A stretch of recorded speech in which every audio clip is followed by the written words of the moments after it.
First of all रोशनी, आपका welcome है yes officer पे। एंड मैं तो बहुत एक्साइटेड हूँ आपसे डिस्कस करने के लिए, क्योंकि आप काफ़ी समय से हम लोग के साथ जुड़े हुए हो, काफ़ी तैयारी कर रहे हो। तो सबसे पहले तो ये बताओ कैसा लग रहा है। सर मुझे बहुत अच्छा फील हो रहा है, बहुत ज्यादा। मतलब आज की जो खुशी है वो मैं बता नहीं सकती हूँ। मैं बहुत ज्यादा खुश हूँ। तो मतलब रिजल्ट जैसे मैंने अभी वीडियो किया अभी, और मुझे भी एक्सपेक्टेड था कि एक दो दिन में आ जाएगा, लेकिन एकदम से आ गया। तो आप एक्सपेक्ट कर रहे थे क्या कि रिजल्ट जी आ सर। जाएगा, क्योंकि बहुत टाइम हो गया था।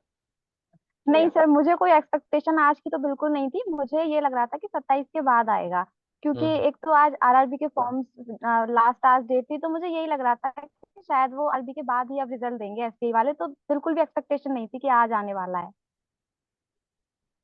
जब आया फिर कैसा लगा, फिर जब आया रिजल्ट आया आज तो। सर पहले तो मेरे पे, मुझसे पता होने से पहले मेरे पे कॉल्स आ गई काफी सारी कि रिजल्ट चेक करो, रिजल्ट चेक करो, रिजल्ट आ गया।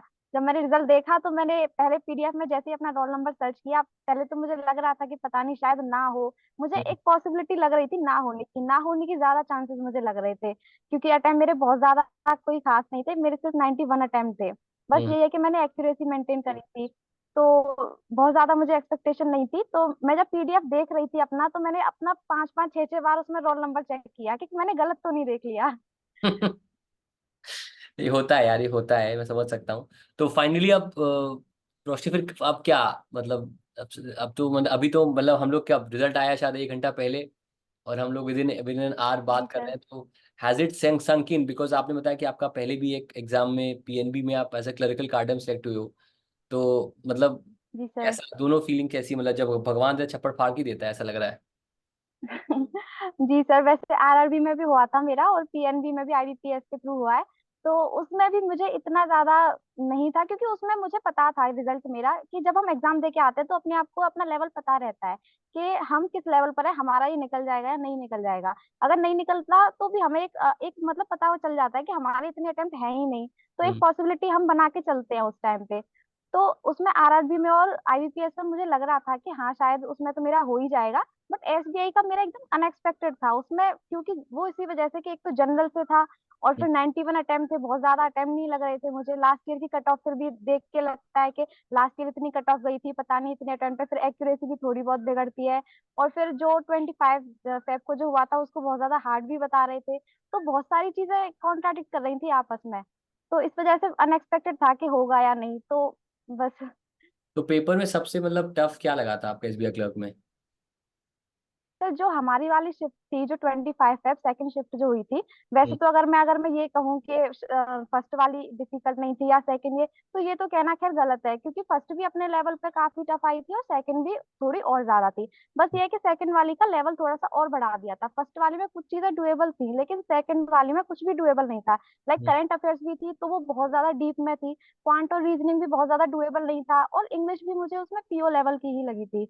हम्म। तो उसमें मतलब अटेम्प्ट को करना बहुत, मतलब उसमें ना क्वेश्चन को लाइक फिल्टर करना बहुत वो हो रहा था कि कौन से क्वेश्चन हमें करने चाहिए। क्वेश्चन को सिलेक्ट करने वाली चीज वहां पे बहुत ज्यादा मैटर करती है। तो फिर कैसे डिसाइड किया कि मतलब कैसे फिर अटेम्प्ट किए क्वेश्चंस फिर आपने। अटेम्प्ट सर, क्वांट रीजनिंग में तो जो हमारे मॉक्स हमें प्रिपेयर करते हैं, मैं हमेशा यही कहती हूँ कि हमेशा हार्ड मॉक्स की तरफ जाना चाहिए।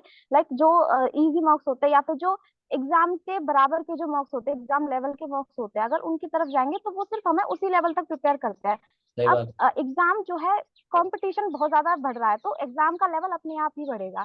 तो हम्म। मैं यही कहती हूँ कि एग्जाम लेवल मॉक पे नहीं जाना चाहिए कभी भी, एग्जाम से हार्ड लेवल के मॉक देने चाहिए। तो बस वही जो प्रिपरेशन थी वो वहां पे काम आई। जो मैंने मॉक्स दिए थे एग्जाम से हार्ड लेवल के दिए थे, एग्जाम से ऊपर लेवल के। और जो मैंने मॉक का लेवल दिया था और उससे थोड़ा सा ऊपर ही लेवल आया था। अगर मैं देती अपना कॉन्फिडेंस बूस्ट करने के लिए कुछ इजी मॉक्स दे देती मैं, लाइक कि मैंने ये इजी मॉक्स दे दिया, उसमें मेरी रैंकिंग अच्छी आ रही है, तो उससे सिर्फ मेरे को मॉक्स में ही रैंकिंग मिलती, मेरे को सिलेक्शन नहीं मिलता। सही बात है हार्ड मॉक देके मतलब। कम से कम मतलब रैंकिंग अपनी कम आ जाए, लेकिन सिलेक्शन तो मिलेगा उससे। मतलब एक तरह से वो होता है ना, गुडविल होता है, मतलब कि क्या कहते हैं कि कि कहने को अच्छा लगता है कि हाँ चलो ये अच्छी बात है, एंड मतलब इससे मतलब अच्छा लग रहा है देखने में, लेकिन अल्टीमेटली। हाँ, लाइक कि मतलब रैंक 1 आ गई, 1 से 10 आ गई, टॉप 10 में आ गए, और फिर ग्रुप्स में शेयर करो कि हमारी ये रैंक आई है, तो वो चीज मतलब वो सिलेक्शन नहीं दिलवाती ना। वो चीज सिलेक्शन दिलवाती है हमारी जो, हम जो अपना मतलब देख रहे हैं कि हम वीक कहाँ पर है। वीक हम्म। पॉइंट्स हमें सिलेक्शन दिलवाते हैं। मतलब डर लगना चाहिए जो एग्जाम से चीज कि स्ट्रांग है वो तो strong। हाँ हाँ। तो मेरे को ये बताओ, सबसे पहले तो मैं मतलब जब ये सब हमने शुरू किया था हम लोगों ने, तो मैंने नया नया शुरू किया था एसबीआई क्लर्क मींस में, आसपास ही में आया था। और उसके 2 महीने पहले हमने शायद शुरू किया जी था। सर। जो एक फीडबैक आ रहा था मेरे को बहुत कि सर जीए बहुत टफ आया था। तो जीए के बारे में आपकी स्ट्रैटेजी हाँ थी, और एसबीआई क्लर्क, क्योंकि मेरा एक्सपीरियंस है पिछले 2-3 साल का कि एसबीआई क्लर्क अनएक्सपेक्टेडली बहुत टफ आता ही आता है। मतलब कई बार तो पीओ लेवल का भी टच कर जाता है, मेरा ऐसा मानना है, क्योंकि मैंने देखा है, क्योंकि लेवल एक्सपेक्ट करते नहीं बच्चे। तो what was your strategy specifically of GA, because GA को लेकर ना कई लोग गलतियां करते हैं, बाद में समझते हैं कि तैयारी कैसे करनी चाहिए। तो जीए को लेकर स्ट्रैटेजी क्या थी जी आपकी? सर। हाँ जी सर, सेम मेरे साथ हुआ था कि मैंने जो भी आईबीपीएस आरआरबी से लेकर के हम्म। एसबीआई तक के जो भी एग्जाम दिए थे, बस एसबीआई जेए को छोड़ के, एसबीआई पीओ में मेरी एज नहीं थी तो वो मैं नहीं दे पाई थी। तो इससे पहले जो भी मेरे आरआरबी था और आईबीपीएस था, उसमें मेरी जीए की स्ट्रेटेजी बहुत ज्यादा गलत थी। और ये चीज मुझे बताने वाला कोई नहीं था। लाइक मैं बहुत सारे सोर्सेज ले रही हूँ। अब करंट अफेयर्स तो सेम ही रहती है, मेन चीज रहती है कि हम उसको पढ़ कैसे रहे हैं। तो वो सही चीज बात। मुझे नहीं पता थी कि उसको करंट अफेयर्स को पढ़ना कैसे है, वो चीज मुझे नहीं पता थी। मैंने अलग अलग सोर्सेस किए, सोर्सेस से रिवीजन भी मैंने कई बार किया। कोई बहुत सारी पीडीएफ कर रही हूँ, कोई कोई सोर्स बता रहा है, कोई सोर्स बता रहा है। इवन कुछ एक दो मैंने टीचर्स को भी ट्राई किया था, एजुकेटर्स को, कि उन सर से पढ़ो, उन सर से पढ़ो। तो लेकिन वो जो चीज होती है ना, मतलब समझ नहीं पा रहे हैं कि हम इसको रिवाइज कैसे करें, और जो पुराना जो छूट रहा है उसको कैसे हम साथ में लेके आए, वो चीज समझ में नहीं आती थी। तो मैंने किया तो था, लेकिन मेरे मार्क्स उसमें आते ही नहीं थे। मैं करंट अफेयर्स को मैंने मोर देन इनफ टाइम दिया था, जितना हम्म। मैं अब टाइम दे रही हूँ उससे भी ज्यादा टाइम, बहुत ज्यादा टाइम दिया था। लेकिन उस टाइम पे मेरी स्ट्रेटेजी वो ठीक नहीं थी। हम्म। फिर मेरा आईयूपीएस पीओ हुआ था, तो उसमें मैं एक्सपेक्ट कर रही थी कि मैंने जब इतना टाइम दिया है करंट अफेयर्स को, तो शायद मेरे अच्छे मार्क्स आ जाए चलो करंट बताओ। अफेयर्स पे, तो मैं स्कोर कर ही दूंगी। हम्म। तो उसमें मेरे 2.5 मार्क्स आए थे सिर्फ करंट अफेयर्स में। उसके बाद मतलब जब मैंने एग्जाम देखा था कि ये एग्जाम ऐसा कैसा एग्जाम आता है, इतना ज्यादा मतलब डीप करंट अफेयर्स, जब मैंने इतना टाइम दिया है मैं तब भी नहीं पढ़ पाई, तो मैं मार्क्स लाऊं कहाँ से। बहुत बुरा लग तो रहा फिर होगा उसके यार, बाद लग यस रहा क्या। ऑफिसर पर, हाँ बहुत ज्यादा। हाँ। मतलब मैं ये सोच रही थी कि शायद अब मैं करंट अफेयर्स के अलावा ये टाइम किसी और सब्जेक्ट को देती तो शायद उसमें और मेरे मार्क्स इंक्रीज हो जाते, जैसे इंग्लिश में या क्वांट रीजनिंग में। हम्म। और क्वांट में तो खैर मेरे सही थे, 30+ मार्क्स मैंने स्कोर किए थे आईबीपीएस पीओ में।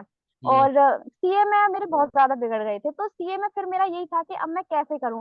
फिर उसके बाद पता चली कि यस ऑफिसर पर कुछ सर आए हैं, तो चलो इनको भी देखती हूँ। तो मैंने देखा, मैंने कहा चलो ये नए सर हैं, अब पता नहीं किस, करंट अफेयर्स तो सेम ही रहती है, पर एक बार देख लेती हूँ, शायद कुछ हेल्प हो जाए, कुछ हो जाए। हम्म। तो मेरा शायद 6 नवंबर को या 4 नवंबर को एग्जाम था, मुझे ध्यान नहीं है आईबीपीएस पीओ मेंस का। उसके बाद ही एसबीआई जे के लिए मैंने प्रिपेयर करना शुरू कर दिया था। मैंने कहा अब मैं इन सर पे थोड़ा सा देखती हूँ कि शायद मेरा कुछ लेवल अच्छा हो।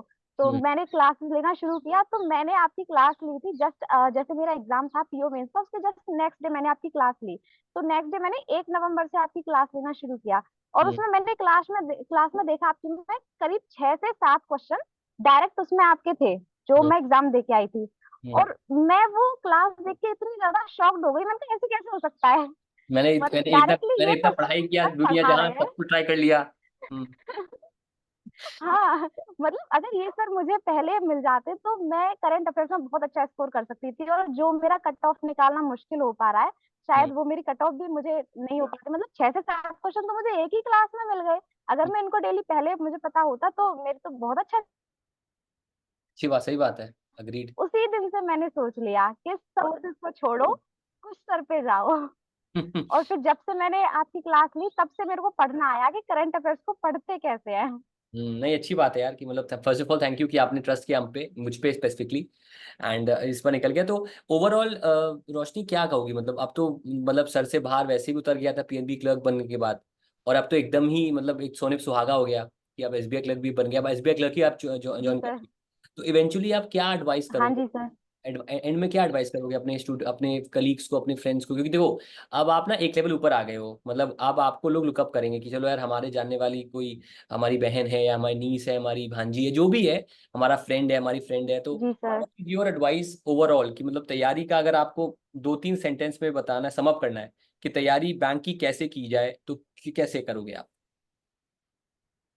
सर एडवाइस मेरी मेरे कलीग्स को या जो भी मेरे जूनियर्स हैं, मैं उनको यही एडवाइस दूंगी कि हम लोग को ना, मतलब हमारे यहाँ पे बहुत सारी ऐसी चीजें होती हैं हम मैनेज नहीं कर पाते। लाइक कोई किसी चीज में बिजी है, कोई किसी चीज में बिजी है, कोई वर्किंग है इसलिए वो टाइम नहीं दे पा रहा तैयारी को, तो कोई मतलब घर पे जैसे हमारे यहाँ है तो हमारे यहाँ काम बहुत रहता है, तो वो साथ में मैनेज करना, तो वो चीज ना प्रॉब्लम सबके साथ होती है। बस चीज होती है कि हम कितने ज्यादा डेडिकेटेड है अपनी तैयारी के लिए। हम्म, तो जैसे कि मैं भी हूँ, तो मैं यहाँ पे ट्यूशन पढ़ाती हूँ अपना, और फिर ट्यूशन के बाद मैं अपना तैयारी करती हूँ, जो भी 3-4 घंटे के मेरे ट्यूशन रहते हैं, उसके बाद मैं अपनी तैयारी करती हूँ। तो प्रॉब्लम्स और टाइम को मैनेज करना आना चाहिए। अगर हम अपने एग्जाम के लिए बहुत ज्यादा डेडिकेटेड है, अगर हमें चाहिए वो कि लाइक हम बहुत ज्यादा डेडिकेटेड है कि हाँ हमें चाहिए, तो वो हमें जरूर मिलेगा। हम्म, अभी नहीं, शायद थोड़ा लेट मिले, पर मिलेगा जरूर। बस हम्म। डेडिकेटेड रहो, तैयारी अच्छे से करते रहो। और पर ये जो भी हम पर ये ये नहीं है कहना, कि मतलब बहुत ज्यादा। लोग ये कहेंगे कि कहना कितना आसान है कि मिलेगा जरूर, एक दिन मिलेगा। तो पहले की रोशनी में और रोशनी में अंतर एकदम से आया होगा ना। पहले तो लगता होगा सब कुछ अंधकार है, डार्कनेस है भैया, कुछ दिख नहीं रहा। तो उस पे क्या लोग को कहना चाहोगे, जिसकी आप एग्जाम्पल हम लोग के सामने, कि आप भी हमने कहा कि मैं परेशान हो गई थी, मैंने सब कुछ अटेम्प्ट कर लिया, मेहनत भी की मैंने, 2.5 मार्क्स मेरे आए पीओ मेंस में, आप बता रहे थे। तो व्हाट इज योर एडवाइस, कि ये कहना तो आसान है जो आप कह रहे हो, तो फिर भी जो आज, जो कि आपका तो सिलेक्शन हो गया, आज पहले भी हो गया था, तो अब जो बच्चे हैं जिनका नहीं हुआ है, उनको क्या दिलासा, दिलासा तो नहीं कहूंगा, उनको क्या बोलोगे कि कम से कम हिम्मत ना हारें, कम से कम वो कोशिश करें फिर से तैयारी करने का। जी सर, बिल्कुल कोशिश उन्हें करती रहनी चाहिए। और जैसा कि मैंने पहले कहा कि जैसे बैंकिंग प्रिपरेशन में लेवल बहुत ज्यादा, मतलब अगर हम पिछले साल से अगर कंपेयर करें तो लेवल इंक्रीज होता जा रहा है। हम्म। 2022 में कुछ लेवल था, 23 में कुछ रहा, और 2024 में तो बिल्कुल ही अनएक्सपेक्टेड रहा था। तो वही। पहली चीज तो ये कि प्रीवियस पेपर से देख के ये नहीं लगाना चाहिए कि हमें ऐसा लेवल आएगा, ऐसा लेवल आएगा। लेवल का दिमाग में मत रखिए, चलो कि क्या लेवल आएगा, उसी चीज के जो भी हम तैयारी कर रहे हैं उसको हार्डेस्ट लेवल पे करो। ये नहीं करना है कि हम मतलब इजी मॉक्स दे रहे हैं या फिर अपना सेटिस्फाइंग कर रहे हैं कि हमने खुद को सेटिस्फाई कर लिया, हमारा ऐसा हो गया। तो हार्डेस्ट लेवल की प्रिपरेशन करनी चाहिए। और बस यही कहना चाहूंगी मैं कि हार्ड से हार्ड मॉक्स दो, और अपनी तैयारी पे अपना टाइम वगैरह मैनेज करके चलो अच्छे से। और अभी नहीं हुआ है, बट नेक्स्ट टाइम जरूर हो जाएगा अगर हम अच्छे से प्रिपेयर करेंगे तो। नहीं, ऐसा मतलब नहीं होता कि ऐसा नहीं होता, ये सिर्फ कहने वाली बात होती है। अगर जब एक बार मिल जाता है तो हमें कॉन्फिडेंस आ जाता है कि आ हाँ जाता अगर है। एक बार कर लिया तो और मतलब भी वो कर एक लेंगे। स्विच होता है, मतलब जैसे ही रिजल्ट आता है ना, उसके with in span of 24 hours ना, आप एकदम से, आपका माइंडसेट, आपका मोटिवेशन, आप कॉन्फिडेंस चेंज हो जाता है। तो ultimately it's a game of, जी मतलब सर। गेम ऑफ टाइम, कि टाइम कब आपका सही आता है, आपको बस सही तैयारी करनी है, प्राइमरली जी यही सर। एक मकसद है। So thank you so much Roshni, ji समय सर। देने के लिए, जी सर। है ना। एंड बहुत अच्छा लगा मुझे, मतलब क्योंकि आप उन एस्पायरेंट्स में से हो जो लगातार हमारे टेलीग्राम ग्रुप पे भी एक्टिव थे, और आप खुद भी मोटिवेट हो रहे, दूसरों को भी मोटिवेट करते, मैंने वो भी ऑब्जर्व किया। एंड दैट इज समथिंग जो बहुत रेयर लोग में होती है। तो you are a born leader, ऐसा मुझे लगता है। एंड आई होप आगे अब आपके जो भी बड़े थैंक यू सपने सर। हो सकते हैं, आप बैंक अब पीओ निकालना चाहें या फिर यूपीएससी निकालना, जो भी आपकी मर्जी करिएगा, लेकिन मेरी आपसे एडवाइस ये रहेगी कि थोड़ा एंजॉय करना आप। 2 एग्जाम निकाल लिए आपने इस साल, तो एक जी से तो सर। एंजॉय करो, क्योंकि अब आप बैंकर बन गए हो, आप एसबीआई इंडिया के सबसे बड़े पब्लिक सेक्टर बैंक में जा रहे हो। तो अपने पेरेंट्स को भी मेरा, मतलब मेरी तरफ से उनको प्लीज, उनको सेलिब्रेट करने को कहिएगा कि आज मौका है एंजॉय करने का, सेलिब्रेट करने का। एंड आप भी आज एंजॉय कीजिएगा, अब आगे का भी मत जी सोचिए। सर। बहुत आपने जी स्ट्रगल कर सर। लिया, अब बस एंजॉय कीजिए। ठीक है। जी सर। चल, thank you sir. Take care, take care Rosh, take care and best of luck, take care. Thank you sir. Thank you sir.